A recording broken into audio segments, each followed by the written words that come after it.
Le brouillard descendait entre les séquoias, dense, oppressant. James Pritchard ajusta son sac à dos et consulta sa montre. 15h40. Il avait encore 2 heures de lumière, largement suffisant pour terminer le circuit et rejoindre le parking. Du moins, c'est ce qu'il pensait. C'était le 3 octobre, parc national de Redwood, Californie du Nord. James, 39 ans, architecte de Seattle, était venu pour une semaine de randonnée solitaire. Échapper au stress, se reconnecter avec la nature, les clichés habituels. Mais pour lui, c'était vital. Divorce récent, pression professionnelle. Il avait besoin de silence, d'espace, de se perdre volontairement pour mieux se retrouver. Il suivait le Tall Trees Trail, sentier populaire mais pas bondé en semaine d'octobre. Il avait croisé 3 randonneurs dans la matinée. Depuis, personne. Juste lui, les arbres géants et ce brouillard qui s'épaississait. Il aimait ça, cette sensation d'isolement, de petitesse face à ces colosses végétaux vieux de 1000 ans. 16h10, James atteignit un embranchement. Le sentier principal continuait à gauche. À droite, un chemin moins marqué serpentait entre les troncs. Pas de panneau, pas d'indication. Mais la curiosité le piqua. Peut-être une vue intéressante, un point de vue secret. Il décida de dévier. Juste 10 minutes, explorer un peu, revenir vite. Il s'enfonça dans le chemin secondaire. Le sol était tapissé d'aiguilles de séquoia, moelleux, silencieux. Chaque pas était amorti. Le brouillard s'accrochait aux branches basses, réduisait la visibilité à une vingtaine de mètres. James continua. 5 minutes, 10 minutes. Le chemin devenait de plus en plus vague, presque inexistant. Il décida de faire demi-tour. Mais en se retournant, il hésita. Tout se ressemblait. Les arbres, le brouillard. Il était certain d'être venu par là. Où était-ce par là? Il sortit son téléphone. GPS. Pas de signal. Normal en forêt dense. Il avait téléchargé une carte hors ligne, mais elle montrait seulement les sentiers officiels, pas ces chemins improvisés. 16h40. James marchait depuis 30 minutes dans ce qu'il pensait être la bonne direction. Mais rien ne lui semblait familier. Le brouillard s'épaississait. La lumière déclinait plus vite qu'il ne l'avait prévu. L'angoisse commençait à pointer. Rester calme, ne pas paniquer. Il était dans un parc national. Des rangers patrouillaient. Il suffisait de continuer dans une direction constante. Il finirait bien par croiser un sentier. 17h15. La nuit tombait. James alluma sa lampe frontale. Faisceau faible dans la brume. Il continuait de marcher. Plus vite maintenant. L'inquiétude se transformait en peur. Il appela. « Ohé, y a quelqu'un ?» Sa voix était étouffée par le brouillard, absorbée par la forêt. Aucune réponse. Il trébucha sur une racine, se rattrapa, respira profondément. Du calme. Il avait de l'eau, des barres, énergétiques. Une veste chaude. Il pouvait passer la nuit dehors si nécessaire. Ce ne serait pas confortable, mais pas mortel non plus. Demain, avec la lumière, il retrouverait son chemin. Il chercha un endroit pour s'installer. Un arbre tombé formait un abri naturel. Il s'y glissa, sortit sa veste, l'enfila, mangea une barre, but de l'eau, régla une alarme sur son téléphone pour 6 heures. Première lueur. Il pourrait alors bouger. Mais le sommeil ne vint pas. Le froid s'infiltrait, 4 degrés peut-être. Pas assez pour une hypothermie rapide, mais suffisant pour rendre la nuit interminable. Il tremblait, serrait les bras autour de lui, attendait que les heures passent. 23h30. Un bruit, différent. Pas le vent dans les branches, pas un animal fouillant le sol. Des pas, lourds, mesurés. James se redressa, éteignit sa lampe instinctivement. Le noir complet. Les pas se rapprochaient. Il retint sa respiration. « Hello ?» Une voix masculine, rauque, proche. James hésita, puis répondit. « Oui, je suis là, je me suis perdu. » Il ralluma sa lampe. Le faisceau balaya l'obscurité. S'arrêta sur une silhouette. Un homme, grand, barbe longue, vêtements sombres. Il tenait une lampe tempête. La lumière jaune tremblotait. « Perdu, hein ?» L'homme s'approcha. « Ça arrive souvent par ici.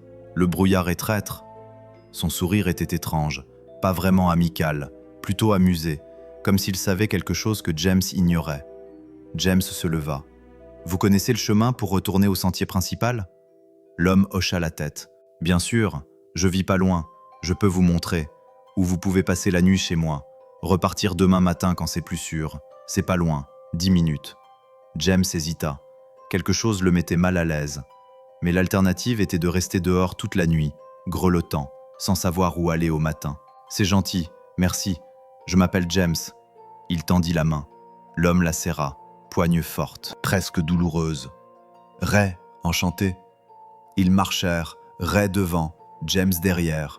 La lampe tempête éclairait faiblement. Le terrain devenait plus accidenté. Rochers, ravines. Vous habitez vraiment par ici? C'est pas dans le parc? Ray rit. Techniquement si, mais j'ai une autorisation spéciale. Gardien de la réserve. Enfin, c'était avant. Maintenant, je préfère rester discret. Quelque chose ne collait pas, mais James était fatigué, froid. Il voulait juste un endroit pour s'allonger. Ils descendirent dans un creux, une petite vallée invisible depuis les crêtes. Au fond, une cabane, en bois brut, toit de tôle, pas de fenêtre, juste une porte. Ray l'ouvrit. Entrez, faites comme chez vous. L'intérieur était spartiate. Une table, 2 chaises, un lit de camp, une glacière, des étagères avec des conserves, une lampe à pétrole suspendue au plafond. Ray l'alluma. La lumière orangée révéla des détails. Des cartes épinglées au mur, des annotations, des cercles rouges, des croix. James fronça les sourcils. Vous cartographiez la région?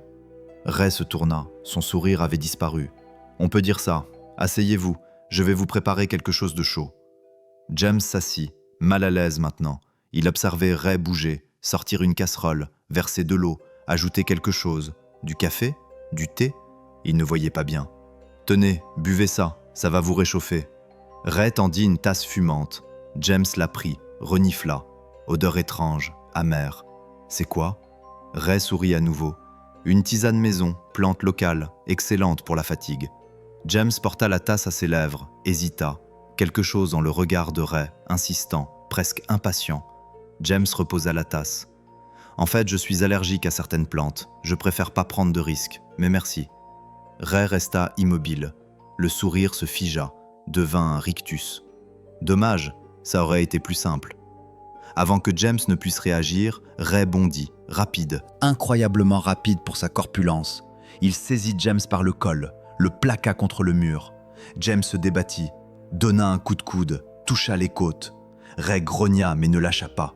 De sa main libre, il attrapa un tissu, le pressa sur le visage de James. Odeur chimique, forte. James retint sa respiration, se tordit, mais Ray était plus fort, plus lourd. L'air commençait à manquer. James inspira malgré lui. Le produit envahit ses poumons. Sa tête tournait, ses membres s'alourdissaient. Le noir l'engloutit. James ouvrit les yeux. Combien de temps avait passé? Impossible à dire.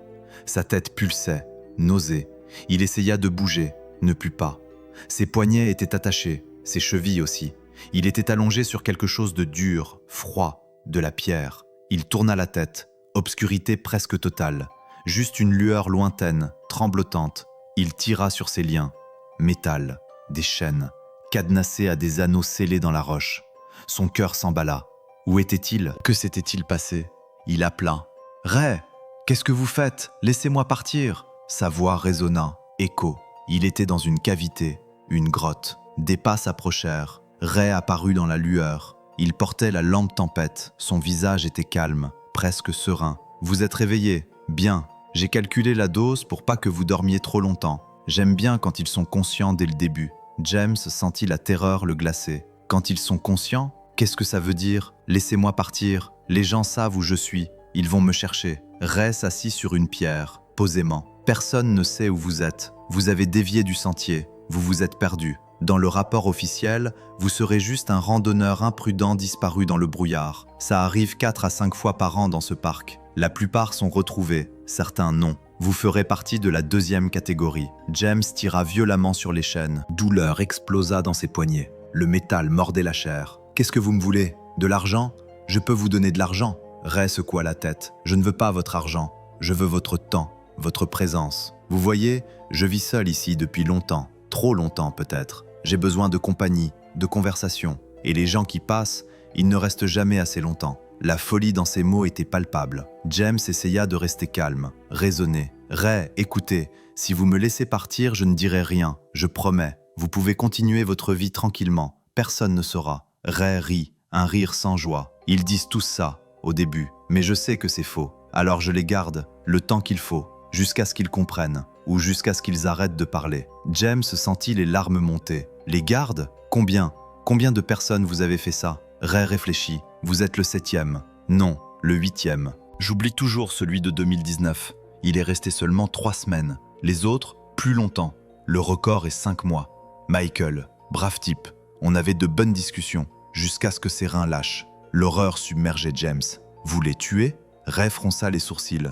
Je ne tue personne. Ils meurent, c'est différent. Je leur donne à manger, à boire. Je les soigne même quand ils sont malades. Mais le corps humain a ses limites. L'enchaînement, l'humidité, le froid, l'isolement. Ça use, ça brise. Pas ma faute. James hurla. Vous êtes malade, vous êtes un monstre. Ray se leva, s'approcha, se pencha sur James.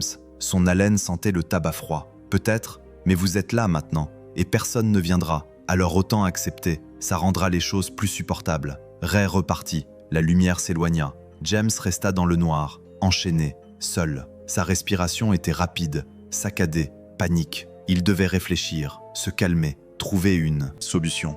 Mais son cerveau tournait en boucle. Les mots de Ray, 7 victimes. Non, 8, 5 mois maximum. Il meurt. Les heures passèrent. Impossible de mesurer le temps sans lumière. James sombrait dans des phases de conscience et d'inconscience. La fatigue, le choc, le froid. Il frissonnait. Les chaînes cliquetaient contre la pierre. Un son métallique qui devenait hypnotique. Ray revint, avec de la nourriture, une boîte de conserve, haricots, froide. Il détacha une main de James. « Mangez, vous aurez besoin de force. » James voulut refuser, mais la faim était là, tenace. Il mangea, lentement, haineusement. Ray observait, satisfait. « Vous voyez, c'est pas si terrible. Vous allez vous habituer.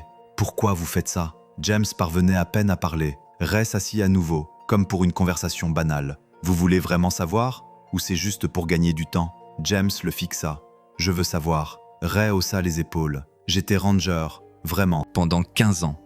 J'aimais mon travail. Protéger la nature, aider les visiteurs. Et puis un jour, un groupe de randonneurs s'est moqué de moi, m'a traité d'attardé parce que je parlais lentement, parce que je vivais seul dans les bois. » Il marqua une pause. Quelque chose s'est cassé en moi. J'ai réalisé que les gens ne méritaient pas cette beauté, qu'ils souillaient tout. Alors j'ai démissionné, officiellement. Mais je suis resté, dans cette grotte que j'avais découverte lors d'une patrouille, non répertoriée, secrète. Et j'ai décidé que si les gens voulaient se perdre dans mes bois, ils en paieraient le prix. C'était la logique tordue d'un esprit brisé. James ne dit rien. Que pouvait-il dire? Ray rattacha sa main. « Je reviendrai demain, ou après-demain. J'ai pas de montre. Le temps n'a plus d'importance ici. » Il repartit. Le noir revint. Les jours suivants furent un cauchemar flou. Ray venait irrégulièrement, parfois avec de la nourriture, parfois juste pour parler. Des monologues sur la nature, la société, ses théories décousues. James écoutait, ou faisait semblant. Il cherchait des failles, des opportunités. Mais Ray était méthodique, jamais ne détachait plus d'une main à la fois, jamais ne laissait d'objets utilisables, jamais ne s'approchait assez pour que James puisse l'atteindre. James essaya de garder un décompte des jours, très mental dans son esprit. 1, 2, 3, mais il perdait le fil. Le sommeil et la veille se confondaient. Le temps devenait une abstraction. Il commença à parler tout seul, pour garder sa santé mentale, se raconter des histoires, se remémorer sa vie, son divorce, son ex-femme Laura, leurs disputes, leurs bons moments aussi. Il réalisait maintenant combien c'était futile. Pourquoi s'était-il séparé déjà? Un désaccord sur des enfants? Sur des carrières? Ça semblait tellement insignifiant maintenant. Ses poignets étaient à vif. Les chaînes avaient creusé des sillons dans sa peau. Ray lui apportait parfois des bandages. « Faut prendre soin de vous. Simon, vous vous infecterez, et je n'ai pas d'antibiotiques ici. » Comme s'il se souciait, comme s'il n'était pas le responsable. James essayait d'estimer combien de temps avait passé. 2 semaines? 3? Sa barbe avait poussé. Il la sentait démangée. Ses vêtements empestaient, la sueur, l'urine. Ray lui donnait un seau. « Pour vos besoins, je viendrai le vider. » L'humiliation s'ajoutait à l'horreur. Un jour, ou une nuit, impossible de dire, Ray arriva différent, nerveux. « Il y a des gens qui patrouillent, des rangers. Ils cherchent quelqu'un, probablement vous. Je dois être prudent. Je ne viendrai peut-être pas pendant quelques jours. J'ai laissé de l'eau et de la nourriture, là-bas. » Il indiquait un coin de la grotte, hors de portée de James. James sentit un espoir désespéré. « Ils me cherchent, vous voyez? Laissez-moi partir, ils vont vous trouver. » Ray secoua la tête. « Non, cette grotte est cachée. L'entrée est couverte. Personne ne la connaît sauf moi. Ils chercheront, ils abandonneront. Comme toujours. » Il partit, scellant James dans le noir complet, sans lumière, sans aucune référence temporelle. James cria, hurla, jusqu'à n'avoir plus de voix, jusqu'à ce que sa gorge ne soit qu'une brûlure.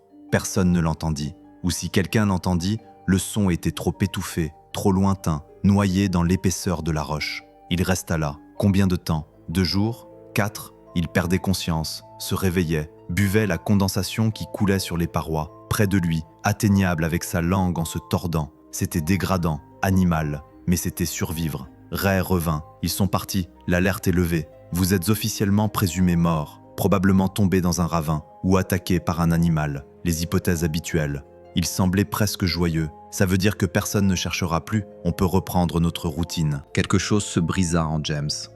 Il ne cria pas, ne supplia pas. Il fixa Ray. Tue-moi. Si je dois rester ici jusqu'à mourir lentement, tue-moi maintenant. Fais-le vite. Ray le regarda, surpris, puis secoua la tête. Non, c'est pas comme ça que ça marche. Vous devez vivre. C'est ça le prix. Le temps. Votre temps m'appartient maintenant. Les semaines continuèrent. James ne comptait plus, ne parlait plus. Il entrait dans une sorte de léthargie, économisant son énergie, dormant le plus possible. Quand Ray venait, il mangeait mécaniquement, répondait par monosyllabes, ou pas du tout. Ray semblait déçu. « Vous êtes ennuyeux maintenant. Les autres résistaient plus longtemps, avaient plus de feu. » Mais James s'en fichait. Il avait atteint un état au-delà du désespoir, une acceptation vide. Et puis un jour, quelque chose changea. Ray arriva précipitamment. « On a un problème. Des spéléologues. Ils explorent la région, cartographient des grottes inconnues.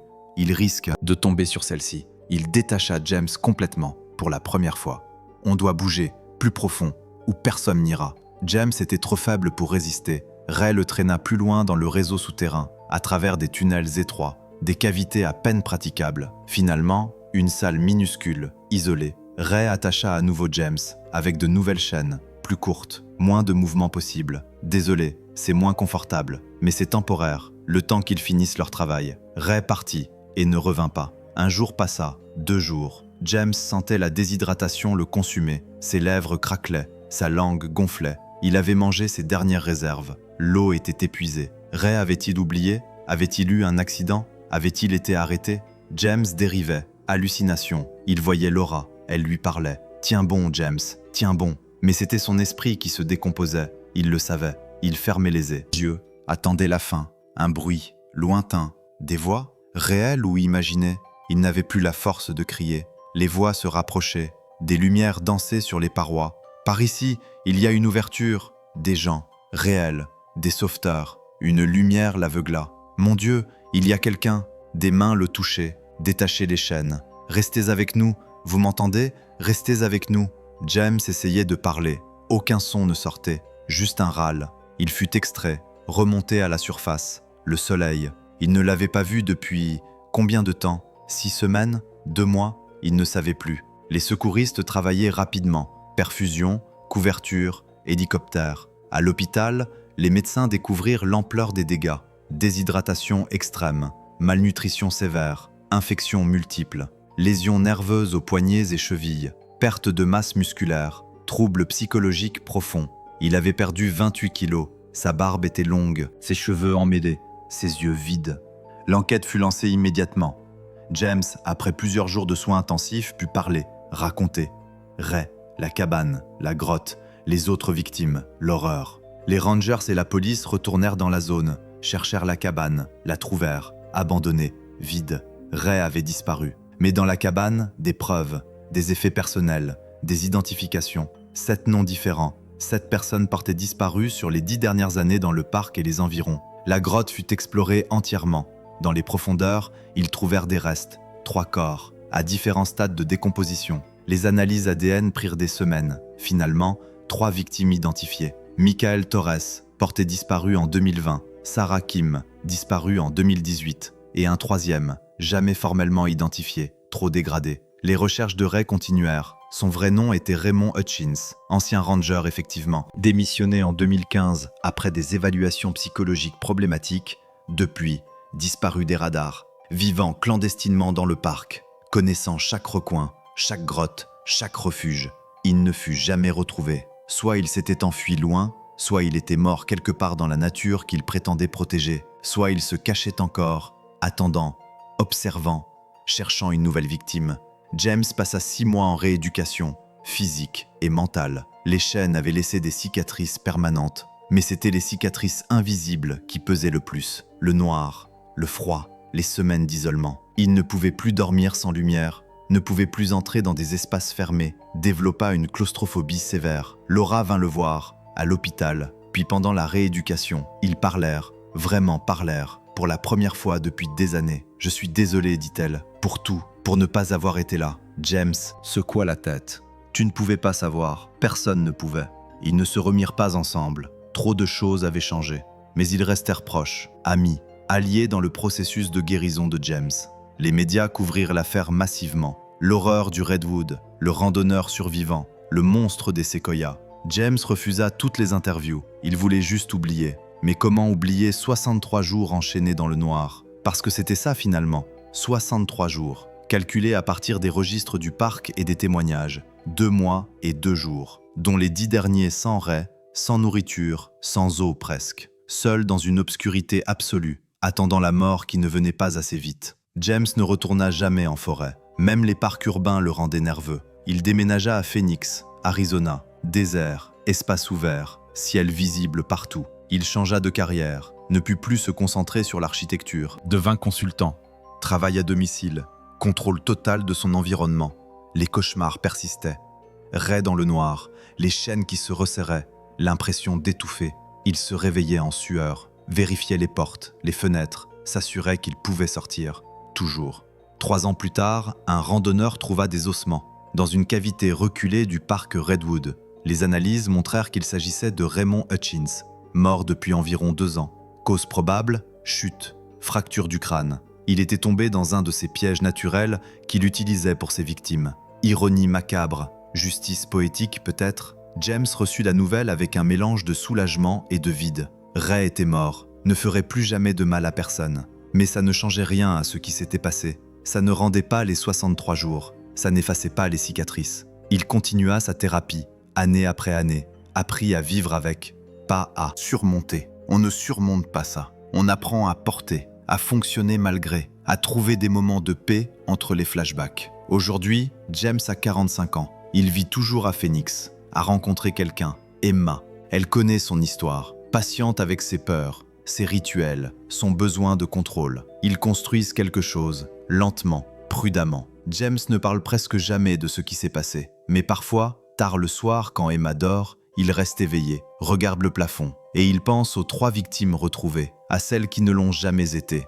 à Michael, qui a tenu 5 mois, à Sarah, au corps non identifié. Il pense aussi aux randonneurs qui continuent de visiter Redwood, qui marchent sous les séquoias géants, qui admirent la beauté sauvage, qui parfois dévient du sentier, juste par curiosité, juste pour explorer un peu. Et il se demande, combien d'autres grottes secrètes existent? Combien d'autres raies potentielles vivent cachées dans les parcs nationaux? Combien de disparitions expliquées par des accidents ou des erreurs humaines cachent en réalité quelque chose de plus sombre? Les statistiques sont là. Chaque année, environ 1600 personnes disparaissent dans les parcs nationaux américains. La plupart sont retrouvées, certaines mortes d'exposition ou d'accident, mais certaines ne sont jamais retrouvées, jamais expliquées, juste des noms sur une liste, des avis de recherche qui finissent par être archivés. Combien parmi elles ont connu ce que James a vécu? Combien sont mortes enchaînées dans le noir? Combien attendent encore d'être découvertes? Ces questions le hantent, parce qu'il sait maintenant. Il sait que sous la beauté de la nature, sous la majesté des arbres millénaires, peuvent se cacher des horreurs humaines que personne ne veut imaginer. Le parc Redwood est toujours ouvert, les touristes affluent, les séquoias se dressent, impassibles, et quelque part, scellée, interdite d'accès maintenant, la grotte reste, vide, silencieuse. Les chaînes ont été retirées comme pièces à conviction, mais les anneaux scellés dans la roche demeurent, témoins permanents, cicatrices dans la pierre qui, comme celle sur les poignets de James, ne disparaîtront jamais complètement.